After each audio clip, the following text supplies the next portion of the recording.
Bismillahirrahmanirrahim. Assalamualaikum warahmatullahi wabarakatuh. Salam sejahtera bagi kita semua. Puji syukur kita panjatkan kepada Allah Subhanahu wa Ta'ala yang telah memberikan nikmatnya kepada kita, sehingga kita bisa menjalankan presentasi meskipun via online. Yang saya hormati Ibu Nur Afni Safarina, SPC MPC Psikolog, dan yang saya sayangi teman-teman semuanya. Adapun judul materi kelompok kami ialah Psikoanalitik Kontemporer oleh Erik Hamburger Erikson. Sebelumnya, perkenalkan anggota kelompok 8, saya sendiri Cut Azizul Aulia dengan NIM 210620034 selaku moderator dan sebagai pemateri kedua. Kemudian Nur Hasanah dengan NIM 210620032 sebagai pemateri ketiga, Syahnas Mardatilah Pangabean dengan NIM 210620033 sebagai pemateri pertama, dan pemateri terakhir yaitu Husniyati dengan NIM 210620035. Erikson meyakini bahwa perkembangan manusia dipengaruhi oleh lingkungan sosial dan krisis pada setiap tahapannya. Lingkungan bukan semata-mata menghambat dan menghukum sebagaimana yang telah dikatakan pada teori Freud, tetapi juga mendorong dan juga membantu individu. Erikson lebih menekankan pengaruh sosial dalam kepribadian. Menurut Erikson, perkembangan manusia meliputi 8 tahap melintasi rentang kehidupan. Ia menyebutnya sebagai krisis dalam kehidupan. Dalam psikoanalitik kontemporer, Erikson memberi jiwa baru ke dalam teori psikoanalisis dengan memberi perhatian yang lebih pada ego daripada id dan superego. Materi pertama akan disampaikan oleh Syahnas Mardatilah Pangabean. Kepada Syahnas, saya persilahkan. Baik, selanjutnya saya akan membahas mengenai struktur kepribadian. 1. Ego kreatif. Erikson menggambarkan adanya sejumlah kualitas yang dimiliki oleh ego yang tidak ada pada psikoanalisis Freud, yakni kepercayaan dan penghargaan, otonomi dan kemauan, kerajinan dan kompetensi, identitas dan kesetiaan, keakraban dan cinta, generativitas dan pemeliharaan, serta integritas. Nah, ego semacam inilah yang disebut ego kreatif. Selanjutnya, ego yang sempurna digambarkan oleh Erikson memiliki 3 dimensi, yakni 1. Faktualitas, yaitu kumpulan fakta, data, dan metode yang dapat diverifikasi dengan metode kerja yang sedang berlaku. 2. Universalitas, berkaitan dengan kesadaran akan kenyataan yang menggabungkan hal yang praktis dan konkret dengan pandangan semesta, mirip dengan prinsip realita dari Freud. Yang ketiga, aktualitas, yakni cara baru dalam berhubungan satu dengan yang lain, memperkuat hubungan untuk mencapai tujuan bersama. Yang kedua, ego otonomi fungsional. Menurut Erikson, fungsi psikoseksual dari Freud yang bersifat biologis juga bersifat epigenesis, yang artinya psikoseksual untuk berkembang membutuhkan stimulasi khusus dari lingkungan. Dalam hal ini, yang terpenting adalah lingkungan sosial. Nah, sama seperti Freud, Erikson menganggap bahwa hubungan ibu dan anak menjadi bagian penting dari perkembangan kepribadian. Menurutnya, situasi memberi makan merupakan model interaksi sosial antara bayi dengan dunia luar. Dari pengalaman makannya, bayi belajar untuk mengantisipasi interaksinya dalam bentuk kepercayaan dasar atau basic trust, yaitu mereka memandang kontak dengan manusia sangat menyenangkan, karena pada masa lalu hubungan semacam itu menimbulkan rasa aman dan menyenangkan. Sebaliknya, tanpa basic trust, bayi akan mengantisipasi interaksi interpersonal dengan kecemasan, karena pada masa lalu hubungan interpersonalnya menimbulkan frustasi dan juga rasa sakit.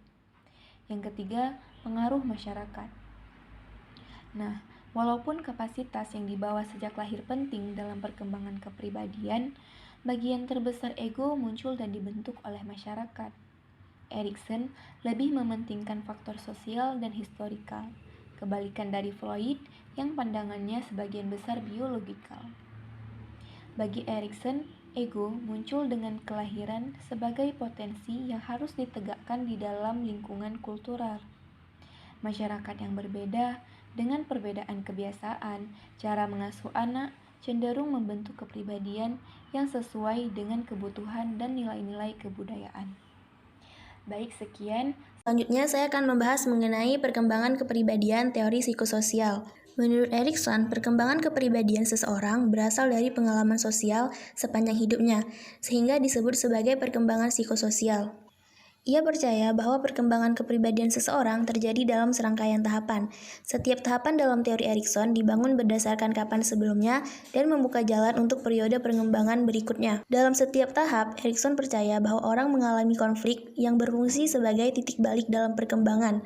Berbeda dengan Freud yang membagi perkembangan manusia menjadi 4 tahapan, Erikson membagi perkembangan manusia menjadi 8 tahapan. Tahap yang pertama yaitu pada usia 0 sampai 1 tahun. Pada tahap ini disebut dengan kepercayaan versus kecurigaan. Tahap pertama ini adalah tahap yang paling penting bagi kehidupan manusia. Pada fase ini, konflik berpusat pada kepercayaan. Respon pengasuh akan sangat berperan penting dalam tahap ini. Apabila pengasuh konsisten dalam memberi kasih sayang, makanan, kehangatan, dan rasa aman, anak akan percaya kepada orang lain. Sebaliknya, apabila bayi yang tidak mendapat pengasuhan yang konsisten akan tumbuh dalam takut dan tidak percaya ada orang lain. Sebagai contoh, apabila si anak lapar namun pengasuh bukan memberikan makan namun memandikannya, pada anak akan timbul rasa ketidakpercayaan.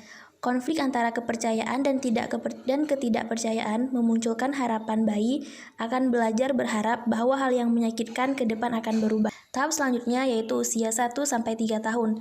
Tahap ini disebut dengan otonomi versus malu dan ragu. Tahap kedua, anak memperoleh kepuasan dari keberhasilan mengontrol tubuh seperti berjalan, melempar, dan memegang. Pada tahap ini, anak akan bermain dengan respon orang tua.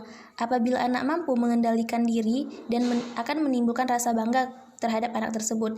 Sedangkan apabila anak tidak bisa mengendalikan diri, akan menimbulkan rasa malu dan ragu pada anak. Hasil konflik dari tahap ini yaitu otonomi versus ragu adalah kemauan. Tahap selanjutnya pada usia 3-6 tahun. Usia ini disebut dengan inisiatif versus perasaan berdosa. Pada tahap ini, anak mulai mengembangkan inisiatif terhadap apa yang ia suka. Anak juga mulai terlibat dalam permainan dan interaksi sosial. Di sini, respon orang tua akan sangat menentukan masa yang akan datang. Orang tua harus mempertimbangkan respon terhadap anak-anaknya. Contohnya, apabila seorang anak ingin membantu orang tua mencuci piring, maka jangan larang anak tersebut, karena hal ini akan membuat si anak berpikir apakah ia melakukan kesalahan atau tumbuh perasaan salah pada si anak tersebut. Jika anak berhasil melewati dengan baik pada masa ini, ia akan bisa merasa memimpin orang lain. Sedangkan apabila anak gagal, ia akan merasa bersalah dan meragukan kemampuan diri sendiri. Tahap selanjutnya pada usia 6-12 tahun, disebut dengan ketekunan versus inferiorita. Lewat interaksi sosial, anak mulai merasakan bangga ketika mulai berhasil melakukan sesuatu. Pada tahap ini, anak akan masuk di lingkungan di mana lingkungan tersebut akan banyak tuntutan. Pada usia 6-12 tahun, ketekunan versus inferiority.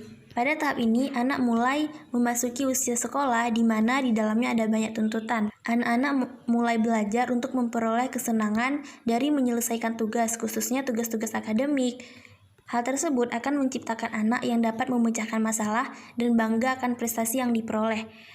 Pada tahap ini, anak membutuhkan prestasi agar tidak rendah diri. Prestasi tersebut kemudian akan mendorong dia untuk tekun dan terus konsisten melakukan hal tersebut. Apabila seorang anak tidak dapat memecahkan masalah dan tidak memiliki prestasi pada usia ini, anak akan merasakan gagal dan merasa inferior. Konflik antara ketekunan dengan inferiority adalah kompetensi. Baik, saya akan melanjuti penjelasan dari teman saya Cut Azizul Aliyah mengenai perkembangan kepribadian pada teori psikoseksual pada masa adolescent. Pada masa adolescent biasanya pada usia 12-20 tahun. Perkembangan pada masa ini diantara lain 1. Perkembangan psikoseksual pubertas. Perkembangan psikoseksual pubertas adalah tahap kemasakan seksual. Pada perkembangan psikoseksual ini, pubertas penting bukan karena kemasakan seksual, tetapi karena pubertas memacu harapan peran dewasa pada masa yang akan datang, dan karena tahap pubertas ini dapat mencapai identitas ego seseorang. Tahap yang kedua, pencarian identitas ego mencapai puncaknya ketika remaja berjuang untuk menemukan siapa dirinya. Perkembangan pada masa ini muncul dari dua sumber. Pertama, yaitu penegasan atau penghapusan identifikasi pada masa kanak-kanak. Yang kedua, berkaitan dengan kesediaan menerima standar tertentu, seperti remaja sering menolak standar orang-orang yang lebih tua dan memilih nilai-nilai kelompok atau disebut dengan geng. Tahap yang ketiga, remaja akan mengalami kegurauan dan kekacauan mengenai siapa dirinya. Pada masa ini, seorang remaja sering menolak nilai-nilai orang tua, tetapi juga tidak mengakui nilai-nilai kelompok yang sebayanya. Peran ini termasuk kekacauan identitas yang dialami pada remaja. Kemudian yang dimaksud dalam kekacauan identitas adalah sebuah karakter masalah, seperti ketidakmampuan dalam menjalin persahabatan yang akrab, kurang memahami pentingnya waktu, atau bisa dibilang ketidakpedulian antara satu dengan yang lain. Nah, pada tahap-tahap ini merupakan tahap yang paling penting di antara tahap perkembangan lainnya, karena pada akhir tahap ini orang harus mencapai tingkat identitas ego yang cukup baik, walaupun pencarian identitas ego itu tidak dimulai dan tidak berakhir pada usia remaja. Pada tahap ini disebut dengan virtu kesetiaan, atau bisa dibilang etika dalam kesetiaan. Kemudian kepribadian pada tahap dewasa awal, itu biasanya dari umur 20-30 tahun. Tahapnya di antara lain yaitu 1. Perkembangan psikoseksual. Tahap ini disebut perkelaminan atau genitality. Mulai dari tahap ini, seseorang dapat mengungkapkan sebuah pencarian identitas tentang seseorang yang biasanya dengan kepuasannya sendiri.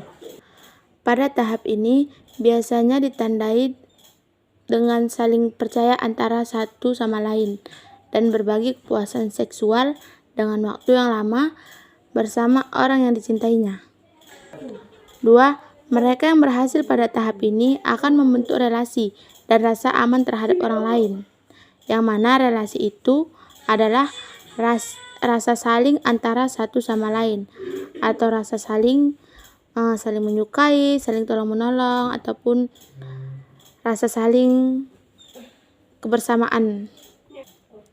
Ketiga, mereka yang tidak berhasil akan merasakan terisolasi dengan orang lain, yang mana terisolasi itu ialah ketidakmampuannya seseorang dalam bekerja dengan orang lain.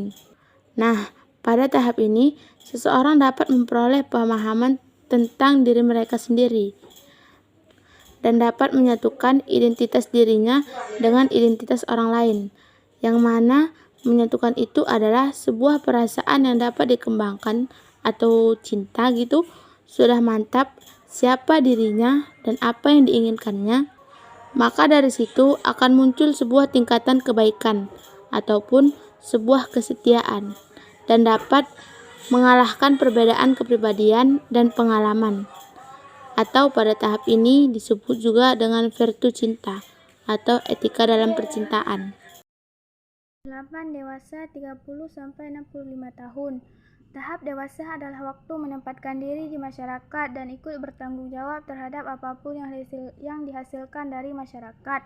Aspek psikoseksual atau prokreativita yang mencakup kontak seksual dengan partner, intimasi, dan tanggung jawab untuk merawat anak-anak keturunan hasil kontak itu. Krisis psikososial atau generativita versus stagnasi. Kualitas sintonik tahap di dewasa adalah generativita, penurunan kehidupan baru, serta produk dan ide baru. Virtu atau kepedulian adalah perluasan komitmen untuk merawat orang lain, merawat produk dan ide yang membutuhkan perhatian. Ritualisasi, ritualisme atau generasional versus otoritisme adalah interaksi antara orang dewasa dengan generasi penerusnya, misalnya dengan orang tua, guru, anggota masyarakat yang menerus nilai-nilai etika atau budaya. 9. Usia tua, 65 tahun. Menjadi tua bukan berarti menjadi tidak generatif. Sudah tidak menghasilkan keturunan, tetapi masih produktif dan kreatif dalam hal lain, misalnya memberi perhatian. Tahap psikoseksual atau generalisasi sensualitas adalah dengan memberi perhatian yang lebih besar kepada gaya hidup jenis kelamin pasangannya. Krisis psikososial atau integritas versus putus asa adalah perasaan menyatu dan utuh, kemampuan untuk menyatu perasaan, kekuatan, dan mengurangi kekuatan fisik dan intelektual. Virtu atau kebijaksanaan. Orang dengan kebijaksanaan yang matang tetap mempertahankan integritasnya ketika kemampuan fisik dan mentalnya menurun. C. Place construction text. Anak usia bermain dan sekolah diminta membayangkan dirinya menjadi sutradara dan membuat film yang menarik. Erikson Psychosocial Stage Inventory mengatakan keberhasilan anak mengatasi 6 tahap psikososialnya.